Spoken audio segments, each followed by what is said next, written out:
Hello, what's up guys? Kumusta na kayo? Sana okay lang kayo. Ayan, pauwi naman tayo galing sa trabaho. Bago nga muna kami umuwi, dumiretso muna kami ng People's Park. So, let's go!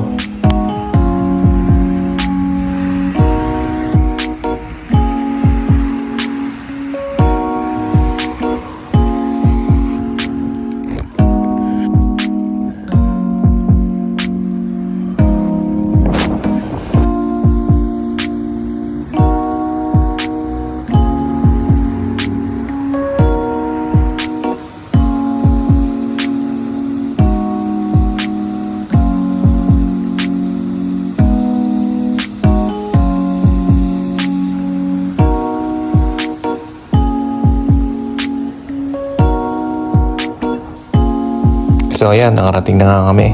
Tamang chill-chill lang, tambay. Kaya nga pala kasama ko si Mark from Cebu. Kaya ayan, araw-araw tayong trying hard mag-Cebuano. So shoutout nga uli sa mga taga Brooks. Lalo na yung mga nakatrabaho ko dyan. Lalo na si Bossing Saidil, Sally. Musta na dyan, boss? Ayan, tamang kwentuhan lang kami ni Mark. Wala pa kasi kaming namimit na ibang Pilipino dito. Sa pagkakaalam ko, kami pa lang ang Pilipino sa city na to. Shoutout din nga pala sa mga tropa natin dyan sa Davao City. Mga master boot yan natin dyan. Kumusta na kayo mga boss? Ingat din kayo lagi dyan. At sa asawa ko, at sa mga anak ko, kay Sayan at Sian. Ingat, bye!